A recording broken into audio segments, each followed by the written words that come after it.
Hello friends, welcome once again to Andy Tech Cyber channel. If you're new to the channel, kindly hit the subscribe button for me, like, and then share this video.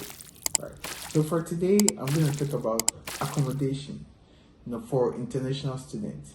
Now, it is one of the biggest headache for majority of the international students. Now, after they gain admission, and by God's grace, they've gotten their visa. Now, the next thing for them to start thinking about is where they'll be lodging after they get to the States.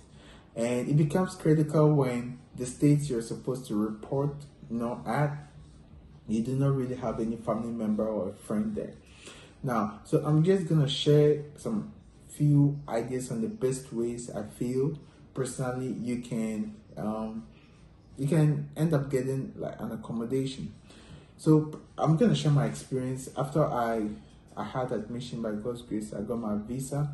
Then the next thing I had to start thinking about is where I'm going to get a place to stay, right? After I get to the United States.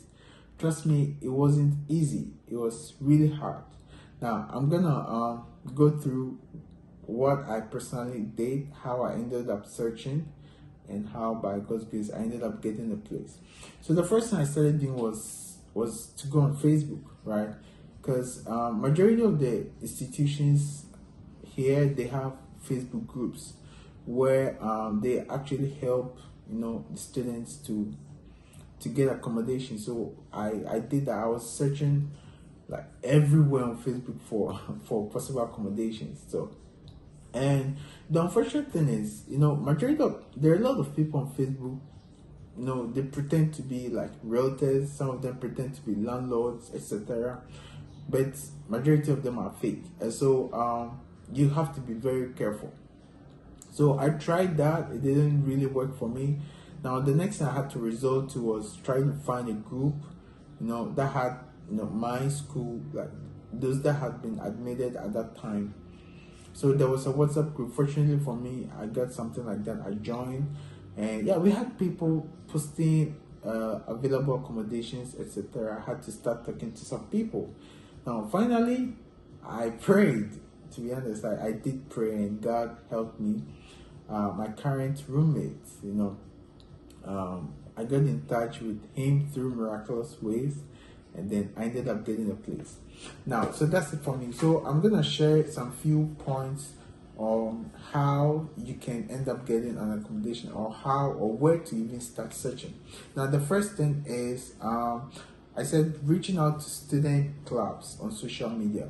Like I said, it doesn't matter which school you're coming to study here in the United States. They definitely would have some form of group, either on Facebook, on WhatsApp, Twitter, everywhere. So just keep searching, and once you get a chance to join any of the groups, you can post there, let them know you're in need of accommodation. And there are people there who are already here in the state, right, and they are looking for roommates. And so on those various platforms, you see people posting available accommodations. But my advice is be careful, right? Don't make any kind of commitment unless you're really sure the person is the right person to make any kind of payment to. So that's one. Now, the second two is, now some institutions go to the extent of helping their students get accommodation. So it's important, especially the international office, right? International office in the various schools. So once you're done with, you've gotten your visa, not even after you've gotten the visa, once you're sure you're really reporting to the States, you can start reaching out to like student housing or etc. That is if you want to lodge on campus, right? Now, for some schools, they are kind enough to share some platforms with you. So I will advise you reach out to the school officials, and then I'm pretty sure you might end up getting some kind of assistance. Now, another thing is, this thing, many people do not really focus on that, but it helps. For instance, for me, coming, of course, way back in Ghana, I was an Adventist. I'm still an Adventist, right? A 7-day Adventist, and I'm a proud one. Now, right when I decided to, study here in the United States, I started going on Facebook because I was looking for any like church around here, and yeah, I got in touch with some of them, right? I mean, some members, tried to speak to them about accommodation opportunities and all that. So yeah, you can go on Facebook, search for like your church denomination in a particular state. Even if you don't have, you can still search for other churches, and I'm pretty sure you might end up finding them. And then you can ask them for assistance. And trust me, you'll be shocked. Majority of them are willing to help. So that's another way. So pretty much these are the three simple ways I feel you can end up getting. If you're ready to do that, you end up getting an accommodation. And yeah, if you're lucky enough to have a friend here, right when you start your process, make sure you start communicating with the person. LinkedIn also really helped me. LinkedIn. So search for people, students that are already here, Ghanaians, not necessarily only Ghanaian, but students that are already in the school you are trying to report at, and they can help you.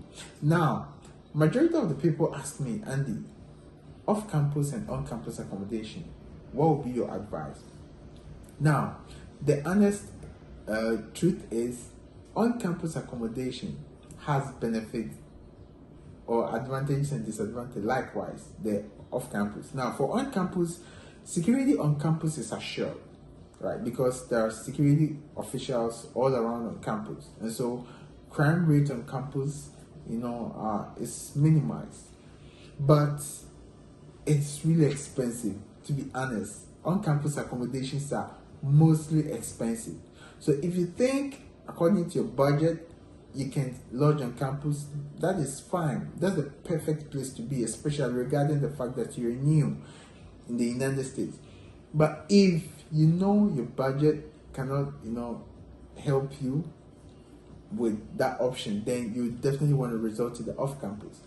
Now, the good side when it comes to off-campus accommodation is, one, you're not really restricted in any way. I'm not saying you're restricted in the on campus, but you have your freedom, and it's really like cheaper as compared to the on-campus accommodation. But the only thing is, you're responsible for your own security, right?